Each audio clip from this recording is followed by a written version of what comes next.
We like to say that we care for these animals from cradle to grave. New help for aging animals. Advanced medicine for us also helps them live better lives. The solutions to the gaps and the needs lie within community. They're on a mission to eliminate disparities and restore trust to BIPOC communities battling COVID. The entire city start to roar, and all this applause and people opening up their windows. And remembering the days when healthcare heroes were applauded.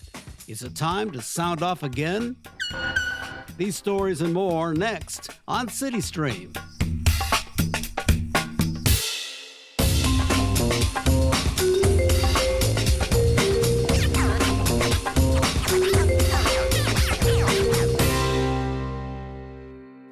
Welcome to CityStream. I'm Enrique Cerna.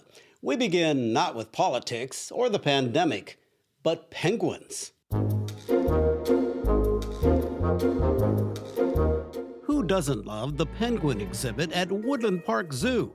And for that matter, all the animals that live there. Looking back, another beloved zoo inhabitant was a western lowland gorilla named Bobo. Woodland Park Zoo was his home from 1953 to 1968. As a baby, he was actually raised by an anacortes family inside their home. Old home movies show what life was like with a playful primate, growing stronger and stronger each day.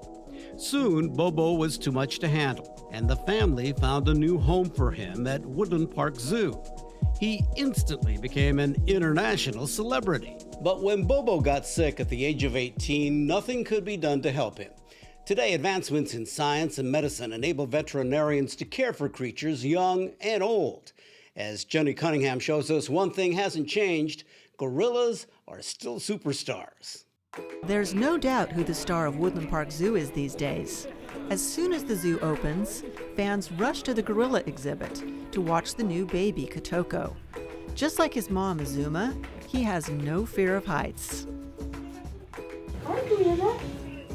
Zoo babies get all the press, and you probably think this is yet another story about how adorable they are. But this isn't a story about young animals. Quite the opposite. I've been working with the gorillas since 1984. On this morning, keeper Judy Sievert is concerned about a gorilla in the exhibit next door, the baby's grandfather, Vip. Vip stands for Very Important Primate.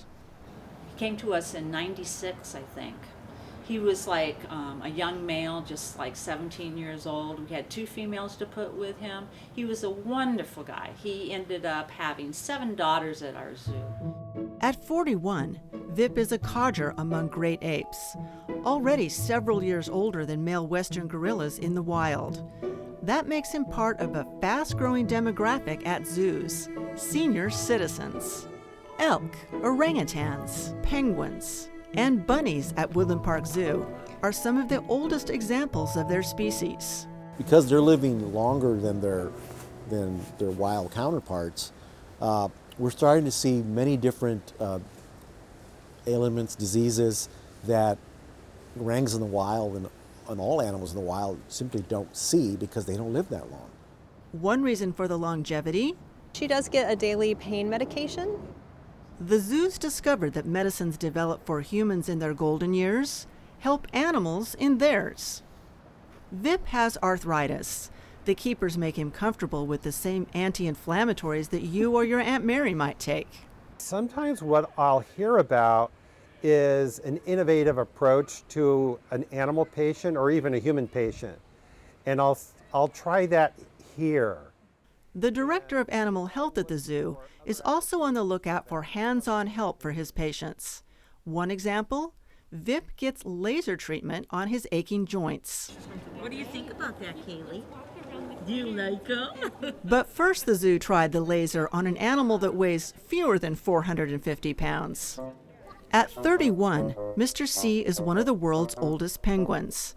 He's as feisty as ever, maybe even feistier. I always say Mr. C is kind of our cranky old man. He loves to sit on his porch and make sure no one else stands there with him. This will make him less cranky. For 5 years, every week, a physical therapist has been giving Mr. C laser light treatment. The laser will warm up and penetrate the skin surface into the lower layer, muscle, nerves, vascular area. So the probe actually focuses on the points where he has arthritis along his spine, his hips, his knees, and his feet. The therapist massages Mr. C too. This tough old bird is not too keen on that. But once he's off the table, it's like a brand new Mr. C.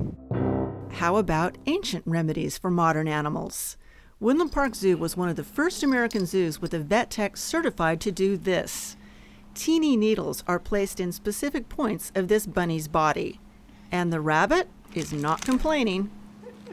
The orangutan that's right behind my shoulder here is Melody, and she's our 48-year-old orangutan. Sometimes what a veteran of the zoo needs is improved safety in the exhibit space, also known as their home. You'll notice we have a lot of vines in there, and they use the vines to climb onto their beds, if you will, to move around the exhibit easily. But we've also added a couple of extra vines to make the space more ADA compliant. There are instances when nothing short of surgery can save a beloved animal. That was the case with Vip. He needed emergency hernia surgery. With the huge and helpless gorilla sedated, a breathing tube down his throat, the head of the UW Hernia Center performed the successful surgery. We often have human doctors come and help us if we have a problem with one of the gorillas. We have dentists and heart specialists and so forth, because they're so closely related to us. As zoos get better at treating diseases that its residents would have died from in the past, they venture into uncharted ethical waters. We did an extensive exam on Amanda a few months ago. We brought in an eye specialist who pretty much used the same instruments that they would use to evaluate human eyes. At 50, Amanda was the oldest animal at the zoo. An exam found that she was blind in both eyes, and there was nothing doctors could do. For her safety, Amanda had to live separately from her gorilla family. We like to say that we care for these animals from cradle to grave, and part of that responsibility means knowing when to let them go. And sometimes we just look at the animal and they tell us they're done. But by the time we had to decide to euthanize her, she wasn't feeling very well at all. And so we knew it was the time to not have her suffer any longer and be able to be euthanized humanely. For a keeper who's taken care of Amanda from the birth of her daughters to old age, saying goodbye was a very sad day. Then almost immediately, Siebert was reminded that Amanda's legacy continues. Then it was just a short while later when we had little Toko and we could think about there's her grandson.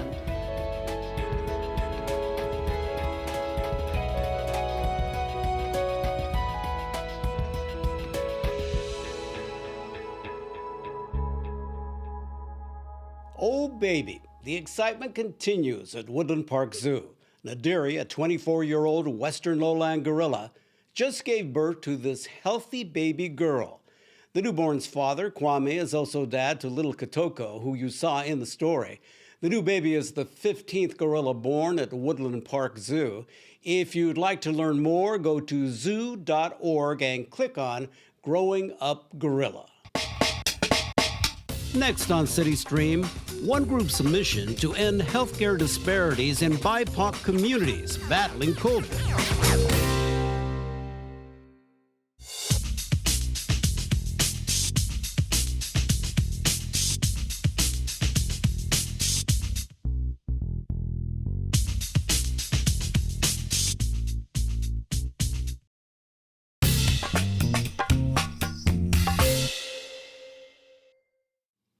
Welcome back to CityStream. As King County eases its COVID restrictions, frustration is high among those seeking the vaccine. The supply just isn't keeping up. In King County alone, there are 2.2 million people and 300,000 senior citizens.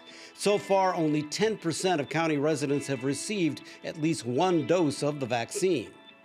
The city of Seattle administers 1,000 doses a week. It would like to do 1,000 a day, but its allotment of the vaccine is limited.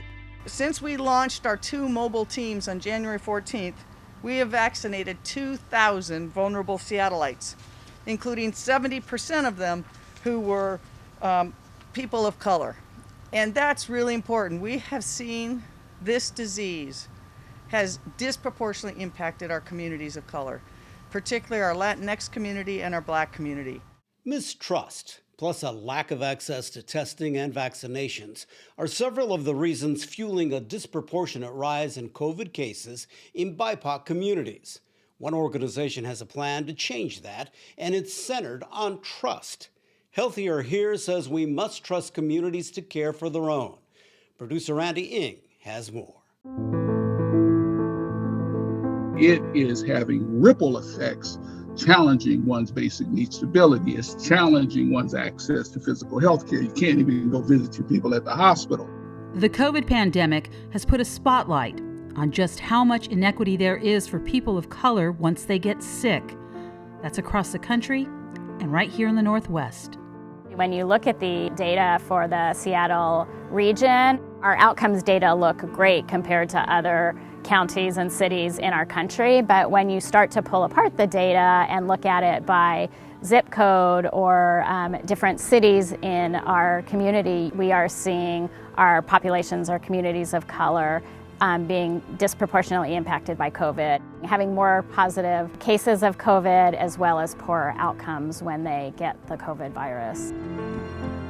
This is killing us. This is making us sick. Communities of color have historically been misled, they've been mistreated, and in some cases, oftentimes harmed by the healthcare system. And so that leads to mistrust of government, mistrust of healthcare. There's an assumption that just say the words and say the science and whose science, let's put it that way, and the other person hears it and accepts it. Doing what is best, but at the same time wondering if that best is the best for who. The environment has been pretty poisoned at the level of press and radio. It's pretty poisonous, and it has an effect. Contradicting messages in the news and on social media has muddied opinions to the point where many communities don't know who to believe anymore. As a result, many have adopted a wait-and-see attitude. A lot of discomfort, a lot of don't trust, a lot of confused messaging out there about what is going on. So it's very easy to say, oh, thank goodness we have a vaccine now, let's move all of our attention over here and all of our resources. However, we are months away from the vaccine being widely available, and so it's so important with our numbers going up that we really stay in front of and maintain and increase the testing capacity. It's the only way we're going to contain the virus. But the data was telling us that Black and Indigenous and communities of color were not getting tested at the rate proportionate to how the virus is showing up. And so we really felt like we needed to do a better job than just the traditional mainstream messaging that was happening and coming out widespread. It needed to really be tailored by the community and delivered by trusted community members if it was going to be effective. African American, if you think doing a billboard is going to sell it, you better think again. Implementing one of their slogans, people closest to the problem are closest to the solution, Healthier Here, through a grant from Gates Ventures, is targeting resources to specific sections of these close-knit communities of color. We are corrective society, community, so our leaders, we look a lot for information from people that are in certain places. So in our world, we have found that if you want to talk to African Americans, or you want to communicate to Eritreans, or you want to talk to Ethiopians, you got to get into those nuances in a multimedia way. Sisters in Common is a nonprofit social service agency that works with the Somali, Ethiopian, and Eritrean communities. They have found that their people like to talk using their phone apps.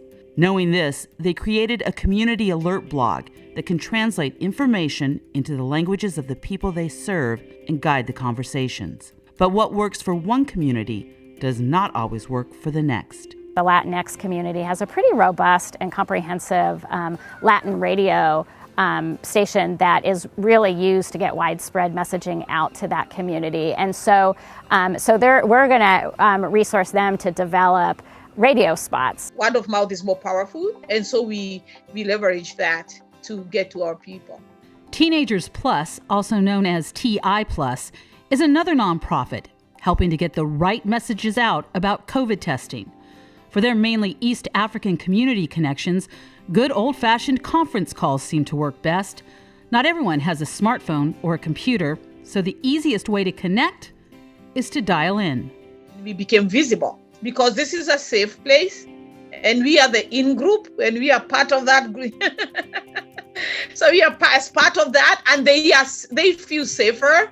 To me, one of the reasons we take great care and jealously guard our reputation with our community is because we have come to understand that there's memory.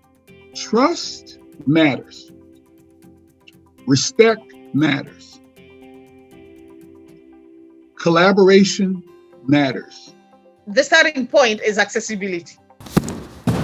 For months now, Healthier Here has been providing free, high-quality face masks to community partners. So this is everything. These are the KN95s. There's 500 in each box. Very important. We have requests daily. They're essential. Yeah, not just important, they're essential. Also essential, maintaining the trust. Once that is established, communities of color can take the lead in finding solutions for equitable health care for all. Sisters will go out of business when there's no longer a need. When there's no longer a need, I'll be happy to turn the lights off. Thank you. Thank you so much. Thanks for everything you do. Healthier Here hopes for a continued expansion of their services and partnerships. If you'd like more information, just go to their website, healthierhere.org. Next on CityStream, healthcare workers have sacrificed so much during the pandemic. Is it time again to show our appreciation?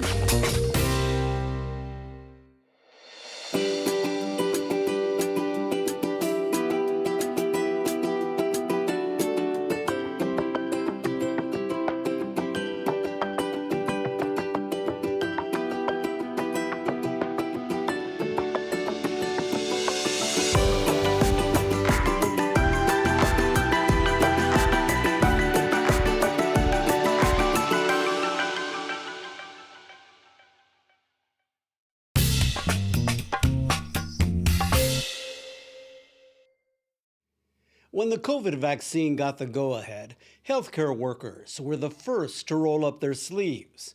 And for good reason. For nearly a year, they've worked to exhaustion.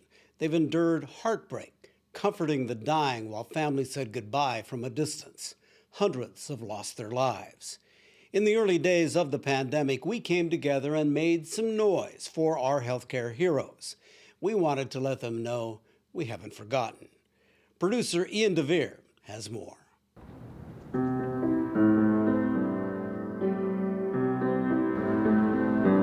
The city of lights is darker today. Pickpockets at sun. I'm a theater artist from Seattle. I put on shows here. We had an especially popular cabaret show called Bohemia that played yearly at the Triple Door, and I wanted to take it to another continent. I wanted to try it out in Berlin and see what happens there. And I showed up there, and 3 days later, the entire world went to hell. It was that same Wednesday when everybody in Seattle basically lost their jobs.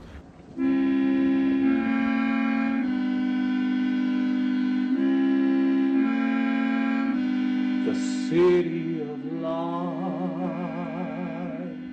is darker today.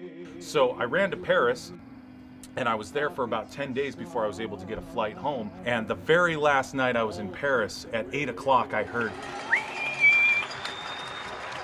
the entire city start to roar, and all this applause, and people opening up their windows, and I was like, what the hell is going on?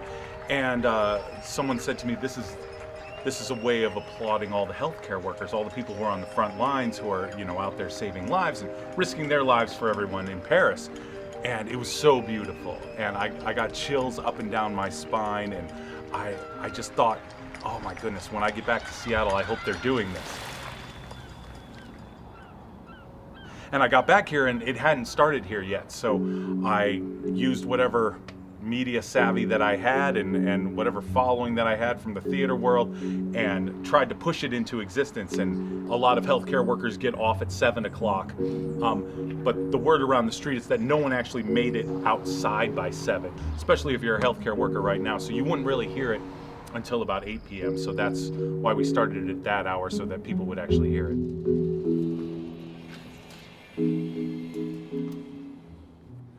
On the night we started it, I definitely drove up to Capitol Hill and I had a giant sign in my trunk. And I kind of like walked along the streets going, hear ye, hear ye! And it worked.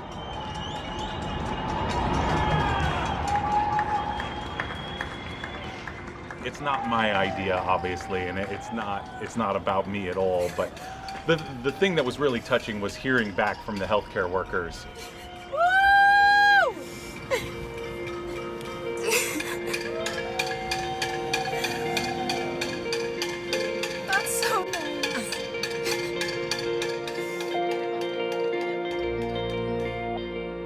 I tried to push it just for one day and then see if it took off on its own.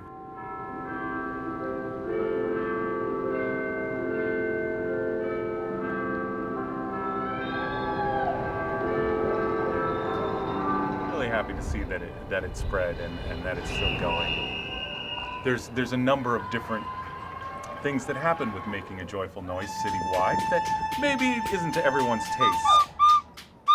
There's some kids out there who don't play the recorder that well, but they're having fun. It felt nice to have a moment where the city could come together. I'm just excited that it's something that our city can do. It's a great way to honor all of our healthcare workers and everyone on the front lines.